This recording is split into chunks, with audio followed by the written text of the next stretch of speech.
The only people who don't want to disclose the truth are people with something to hide. I'm Peter Boyles. Without further ado, we go back to this guy. He put one out of the ballpark yesterday. I'm a huge fan of his. Jack Cashill, who is a writer, more of a political investigator, and has just done some of the very best work on the life and times of Barack Obama. Please say good morning, Jack, and welcome back. Good morning, sir. Hey, Peter, thanks for having me back. Yeah, I mean, I read again last night, I read the entire piece on the magical mystery tour into Kenya. And, you know, I was talked about it earlier in the 5 o'clock hour here on 710. You know, you would think something that's this significant would at least maybe bring the New York Times or the LA Times or the Washington Post or someone's attention to the fact that this is yet another scam. If you and I were betting men, how would you bet the attention that's going to be given this? Well, I'm having a longer piece come out Monday in the American Thinker, which will go into much more detail about how we can essentially prove that Obama did not go to Kenya, as he told his editor he was going to do to finish the book, but rather went to the local library, or Barnes & Noble, picked up a copy of Kuki Gallman's African Nights. This is the same woman who wrote I Dreamed of Africa, which was the 1991 book that was turned into a movie with Kim Basinger. And then just pillaged the book for words, phrases, and anecdotes, and then inserted them whole, fully into Dreams from Fun. I'm talking at least 50 examples. Mm-hmm. And, it should be the great literary scandal of our century, We've made literary scandals that this poor guy, James Fry, with like a million little pieces, remember this? Yeah, of course.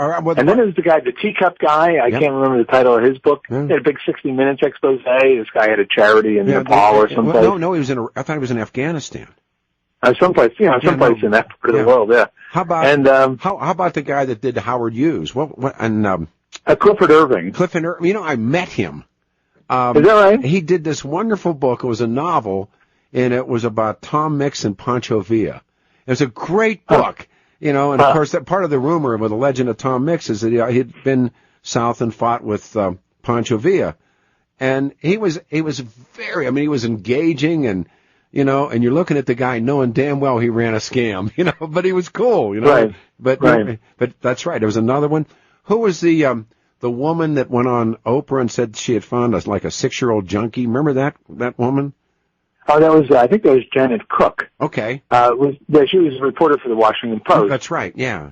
And then there was even, if you remember, there was Jason Blair, writing stories about, Texas fields from his Brooklyn basement apartment, for the New York Times. Yeah.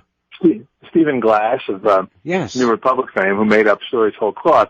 Yes. But literary scandals protect some people and expose others. A good case I can't stand to see her on television is Doris Kearns Goodwin. Yeah. She got totally busted on a plagiarism scandal. Yep, she did. And it barely affected her. She had, she blamed on her assistant. Well, what's her assistant doing writing the book, Same thing with Maureen Dowd got busted. Well, that's one I remember, yeah. And, she lifted a column entirely from some poor blogger. Yeah. And, and was back on the, got like a hand slap and was back at work 2 days later. Why don't, we had a columnist here that got caught lifting and why, I think to myself, this is your job to write stuff and, I get to write once a month. You can't be going around knocking other people off because there's too many smart people, that say, wait a minute, I've read all of this before, or, gee, doesn't this sound very much like, and that's what you've done. That's beauty. I should say that Jack's book, I've read many of Jack's books, but you're one of the first guys to put it together that Bill Ayers, the guy in the neighborhood, Bill Ayers, to a high degree of probability, played what role in the other book that was written by Barack Obama? Well, in Dreams of My Father, in fact, I was the first, and it was sort of a lonely outpost in the fall of 2008 because the unfortunate part, Peter, and you'll understand this, is that our friends on the right didn't want to have anything to do with me. Yeah. Well, did you go on a speaker? Because your voice just come back to wherever you were because your voice went into an echo. I'm sorry. Okay. Can you hear me now? Absolutely, much better. Thank you. Yeah. Go ahead. In 2008, when I first came out with a thesis that airs was the co-conspirator on Dreams from My Father. What truly disappointed me, because I first wrote about this in mid-September 2008 when it could have still made a difference, is that the respectable right totally turned their back on me. They did. If not trashed me, mm-hmm. For daring to say such things, What do you think? I said this in the 5 o'clock in the open. Now it's been, 9 years, 10 years.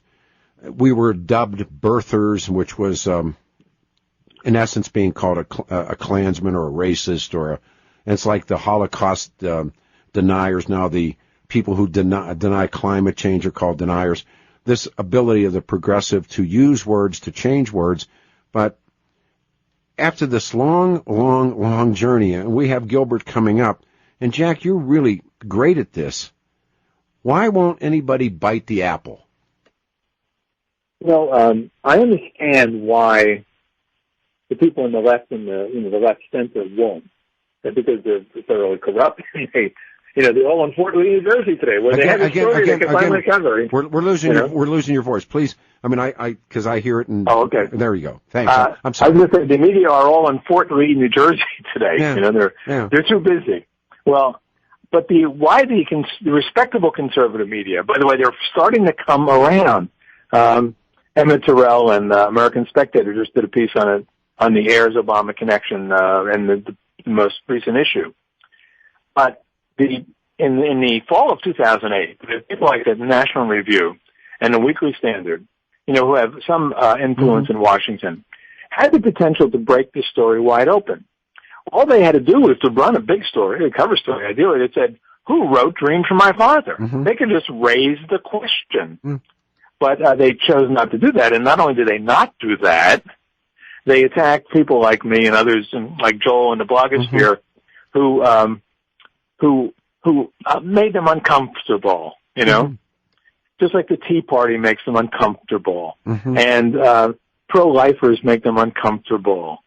Can't we just stick to tax issues? You've heard this 1,000 times. You know what I'm talking about. It's pretty distressing because if we had a vigorous conservative press, we wouldn't have to worry about the major media. Yeah, I come back to, I think because political correctness and the liberal left now have the hammerlock on the press, that the great fear, and like I said, they've cartooned against me in the Rocky Mountain News and the Denver Post about being a birther, and when I call them, and I'll call the cartoonist or I'll say, well, why don't you come on the radio show and we'll discuss it? And they either, in most cases, don't return the call, but if they do, they will say, I will not appear on your hate show, which is another way. No, I'm serious, it's a heart attack. Oh, yeah. And this is another way that I don't have to come in and face the facts. Now, the part of what you have done, and I think this is so wonderful, take us to back when Barack Obama, he's approached to write after he becomes the Harvard Law Review's first black president, and this literary agent comes to him. Pick it up there if you would. Yeah, her name is Jane Bistel. Again, we're losing your voice, Jack, every once in a while. I'm sorry. I'm sorry. I'm just must have a bad connection today. Her name is Jane Bistel, and she's a hustling young literary agent out of New York. She secures a contract with Poseidon, a Simon & Schuster imprint, for $125,000, which is crazy high for a unknown person. But that's the price. That's how far affirmative action can get you in America. And he sets out to write a book, Obama does, on race and voting rights.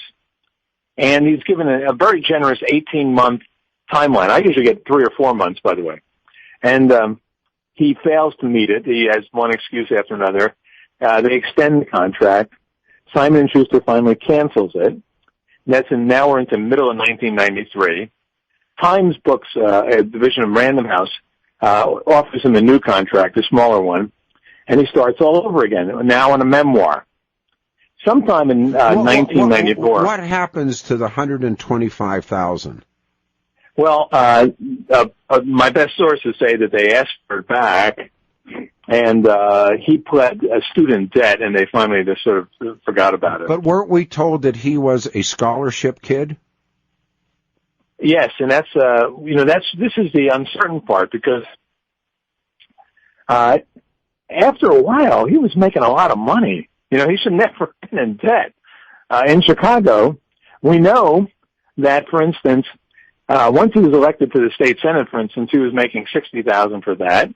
Chicago University was paying him $60,000 to be an adjunct, which is incredible. And he was not a full, in spite of saying he was a professor. No, he was an instructor. Yeah. And that's a crazy salary for an instructor. And then he was also working at a civil rights law firm, and they were probably paying him $100,000. So and Michelle was making $100,000 in their own. So they're making probably $350,000 by 1995 or six. Before that, they're still making comfortably in six figures between them. They don't have any children. How can you be in debt? How can you not pay your bills back? Well, they're not, because they travel all over the world and they go on vacations. He goes to Bali for a month to try to write, and he can't. Yeah. Now, again, this is the wonderful work by Jack Cashill. So, and Barack Obama takes off to, of all places in the world, Bali. Bali, right. Hi. So he goes, right. I'm sorry, winky, winky. So he is offered the opportunity to work on this thing called Project Vote, right? Right. And that's his other excuse for not hitting the deadline. That's right. That Project Vote interferes with his deadline. He misses the deadline. Simon & Schuster cancels. He gets a new one. So now we're into middle of 1994. And this is where the story that I'm telling it in WND yesterday and in American Thinker on Monday picks up. And this is as reported by David Marinus, who's the Pulitzer Prize-winning biographer, wrote a book called Barack Obama: The Story. It came out a year and a half ago, and really opened a lot of doors, but it didn't open them all the way, like in this case. So according to Marinus, he talks to Henry Ferris, the editor of Times Books. Obama submits the first two-thirds of the book, but without the Kenya part. And then he tells Ferris that to finish the Kenya part, he's got to go back to Africa to do research, fact-checking, history, all that sort of thing. Then later, when Marinus interviews Obama in the Oval Office, Obama confirms the same thing. He says, yeah, I had to go back and do fact-checking, history, blah, blah, blah. This is either about the middle of 94 or later, maybe even as late as early 1995. Well, the fact is, no one has ever acknowledged that there are more than two Kenya trips. The one he took in 1988, which he wrote about, allegedly in dreams, and the other one in 92 with Michelle. And now there's no dispute about these. Yeah, and now we either have a third trip that's been unaccounted for, or he was lying to the editor at Times Books, and I think he was lying. Yeah, I'm obviously. And then, of course, this half-brother pops up in the last 2 months and says, right. Wait a minute. And he puts a stop on everything. So here it is. So he takes the job, misses the deadline. Simon & Schuster extends it, as you say. The summer of 92, he and Michelle go to Kenya, and they were married in October of that year. And then he takes off for, of all places in the universe, Bali for a month to finish the book, and nothing happens, right? Correct. He's not a writer. All right, Jack, hang on, please. The only people who don't want to disclose the truth are people with something to hide.